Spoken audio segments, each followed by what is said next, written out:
rapaz, eu sou a professora Bruna Oliveira de História e nesse momento nós vamos tratar sobre a democracia após o Estado Novo e o novo Getúlio.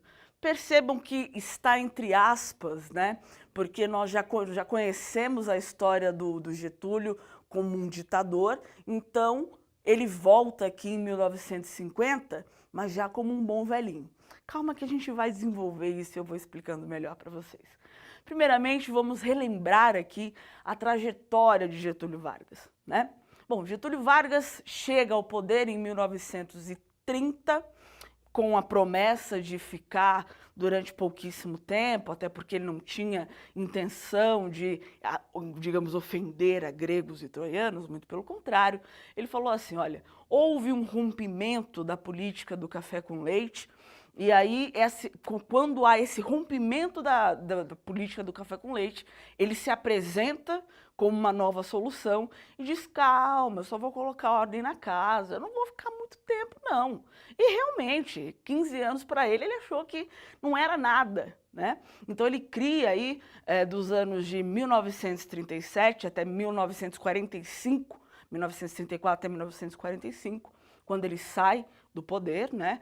Quando a figura autoritária de Getúlio cai, porque na verdade nós estamos falando aí de um momento em que o mundo estava vivendo uma onda de repúdio ao que tinha acontecido na Segunda Guerra Mundial, né? Ou seja, as atrocidades cometidas pelos fascistas na Itália, as atrocidades cometidas pelos nazistas na Alemanha, e como Getúlio era muito afeito, né? Ou seja, ele tinha muita afeição, muito carinho, né, pelas ideias de Mussolini, ele tinha muita identificação com o fascismo. Então, nesse momento, em 1945, o povo diz, olha, basta, nós não queremos, o modelo que Getúlio estava propondo para nós nesse momento, já não funciona mais. Porque já houve tanta atrocidade no mundo, eu não quero mais uma, principalmente mais uma no poder, né? Porque Getúlio Vargas, lá em 1937, de 1934 até 1945, ele é um ditador, né? Ele institui aí, ele cria o estado de sítio, não dá essa liberdade que as pessoas pensam, e não estamos no estado democrático, estamos no estado de exceção. E eu quero trabalhar esse termo com vocês, né? Democracia é um estado livre, vamos dizer assim, e que um povo possa, de fato, fazer as suas próprias escolhas. O estado de exceção, que é o estado em que Getúlio governava naquele momento, é o estado de poucos, o estado pequeno, o estado para poucos, coisa para poucos, fazer coisas que beneficiassem um determinado grupo da sociedade. E esse determinado grupo da sociedade é a elite, como sempre, né? Bom, então, esse novo Getúlio que chega em 1950, ele já não usa mais os uniformes imponentes que ele usava de militar, ele já não usa mais, e aí eu gostaria de chamar a atenção de vocês para esse desenho, para vocês verem Getúlio saindo aí do livro de história, né? Então, nesse momento, nós estamos falando do bom velhinho. Getúlio chega ali em 1950, ele já é outra pessoa. Inclusive, para vocês aprofundarem melhor esse conhecimento, eu sugeriria que vocês assistissem o filme Getúlio, né? Que vai falar sobre a vida do Getúlio de 1950 até 1954. É um filme fantástico, vale muito a pena perceber as mudanças, né, que Getúlio foi fazendo as mudanças de fala, as mudanças de discurso que ele foi fazendo para poder voltar nos braços do povo, né? Porque em 1950, quando ele vota por voto, né? Ele vota porque as pessoas escolheram que ele voltasse, ok? Bom, então nós temos aqui o fim do estado de sítio. O que é o fim do estado de sítio? Quando ele volta, ele falou, ó, chega, não vai ter mais, o estado de sítio acabou. O estado de sítio dá ao governo a liberdade, né, dos seus comandados ali para os policiais, enfim, para quem trabalha para o governo, de olhar para você e falar, olha, você tá meio estranha, essa pessoa aí, sei lá, meio esquisita, hein? Vou dar uma seguida nela. Então, pessoas poderiam entrar, os militares poderiam entrar na sua casa a qualquer momento, pegar o que achava necessário e falar, ah, é comunista, vou queimar todos os livros aqui, vou dar uma surra, vou prender. Isso é o estado de sítio, ou seja, todas essas invasões que eram uma atrocidade, eram normais dentro da época do governo getulista, porque, afinal de contas, né, diante de um ditador, nós não podemos falar muita coisa, né? Em 1950, o Getúlio ele traz muito forte a questão do nacionalismo econômico, né? Ou seja, ele quer que o Brasil cresça economicamente e cresça por si só, e com isso ele cria a Petrobras, né? Que existe até hoje, que foi criada no governo dele, e ele diz o seguinte, olha, vamos parar de fazer com que toda a nossa industrialização que está acontecendo, enfim, seja só internacional, que venha só de fora. Vamos começar a produzir aqui também. Nós temos como produzir aqui. Então vamos fazer isso acontecer, né? Então ele tem essa ideia do nacionalismo, nessa nova fase ele é muito nacionalista. Ele quer muito que o Brasil cresça, que o Brasil floresça. Mas é claro, há também interesses escusos por trás disso, né? Bom, e aí, no meio desse imbróglio do que é um Getúlio ditatorial para um Getúlio que agora se apresenta com um discurso mais manso, com uma fala menos altiva, que se apresenta, olha, estou aqui para dar para vocês agora um Estado democrático. Chega de repressão, chega de pessoas sendo coagidas nas suas casas ou nas ruas, mas ele não acabou com o DIP, que é o Departamento de Imprensa e Propaganda, né, que vai aparecer, inclusive, na ditadura civil-militar. Esse Departamento de Imprensa e Propaganda, ele nada mais era do que, digamos assim, estamos aqui gravando uma coisa, a pessoa está vendo, o jornalista fazendo o seu trabalho, e aí ele olha e fala, ah, não gostei, está falando mal de mim. Não gostei, vou banir, né? Então o DIP ele é um instrumento de censura, tá? O que é censurar alguma coisa? É proibir alguma coisa de maneira efetiva, ok? Então, assim, diante desse nacionalismo de Getúlio, começa a haver uma determinada insatisfação de outra parte da sociedade, que são os militares, né? Os militares, eles têm um sentimento, digamos, que a gente chama de entreguismo, né? Ou seja, vamos parar com isso, nacionalismo que nada, isso não funciona, nós precisamos de uma industrialização ampla, a gente precisa das tecnologias que venham de fora e etc.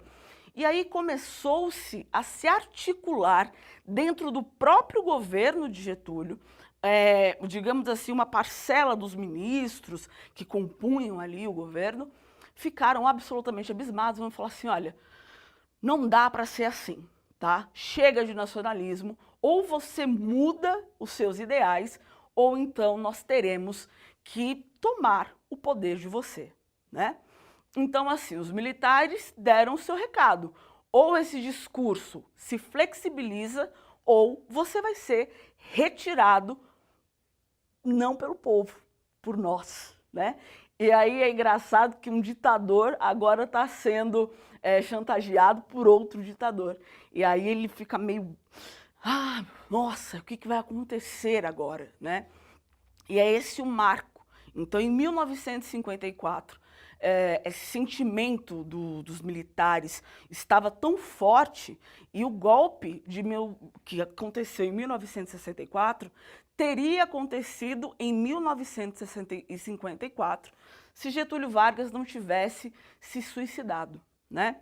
Para muitos historiadores, quando Getúlio Vargas se suicida e causa uma grande comoção, né? Porque o pai dos pobres morreu e a mãe dos ricos também, mas vamos focar aqui no pai dos pobres.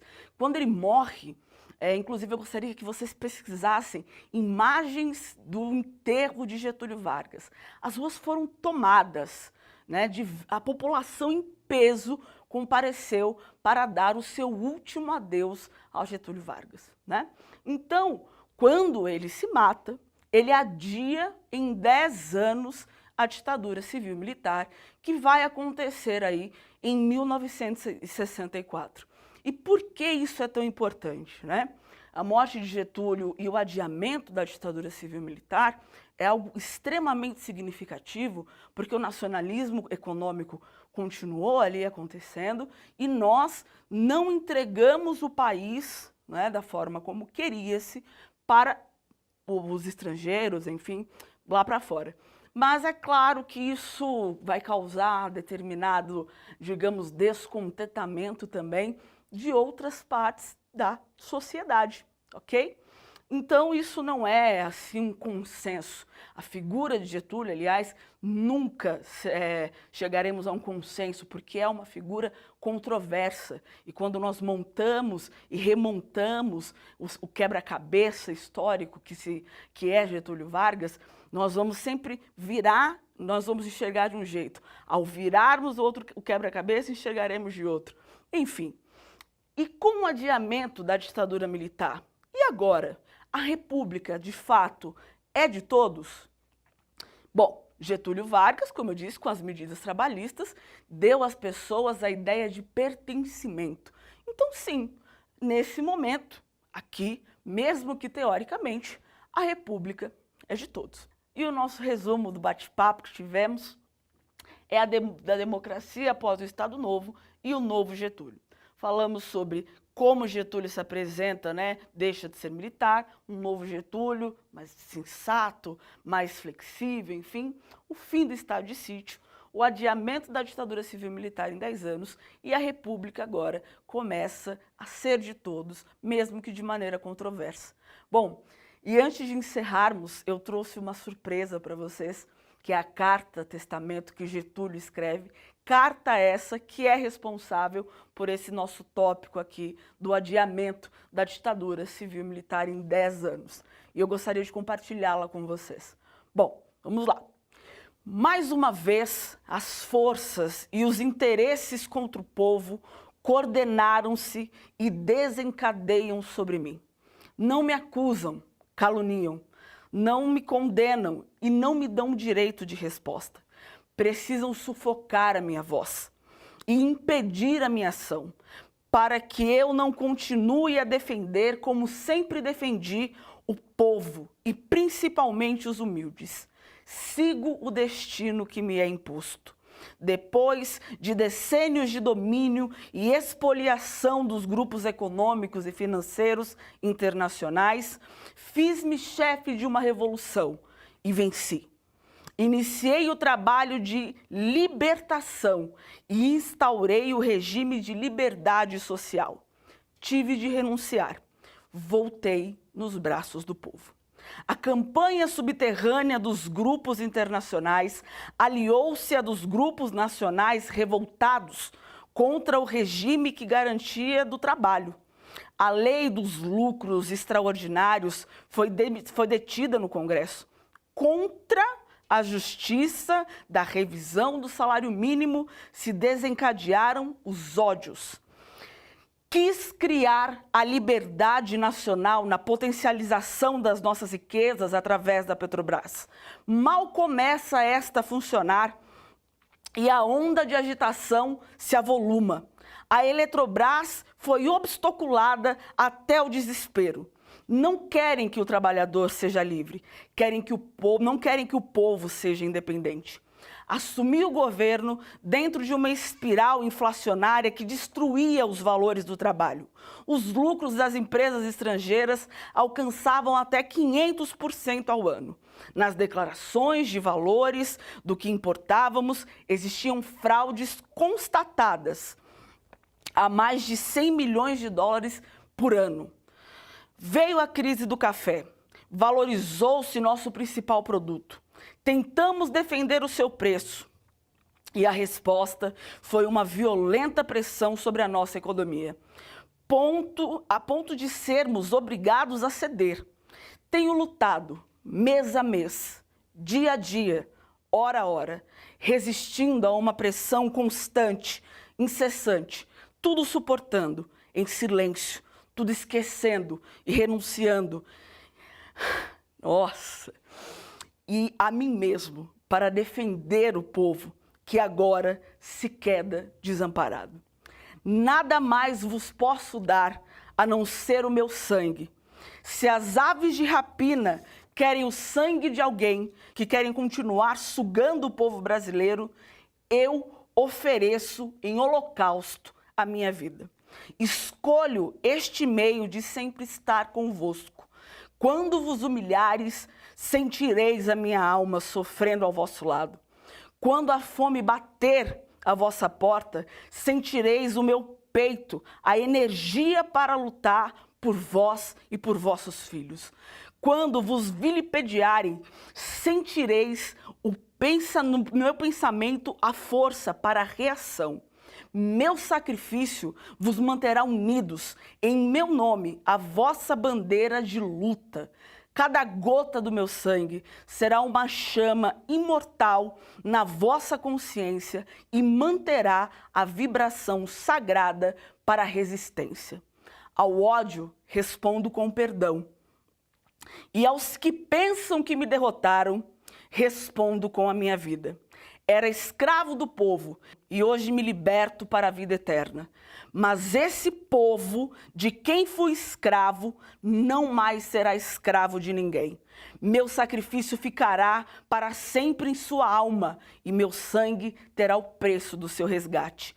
Lutei contra a expoliação no Brasil, lutei contra a expoliação do povo, tenho lutado de peito aberto. O ódio, as infâmias, a calúnia não abateram o meu ânimo. Eu vos dei a minha vida, agora ofereço a minha morte. Nada receio, serenamente dou o primeiro passo no caminho da eternidade e saio da vida para entrar na história. É isso, tamo junto, até mais.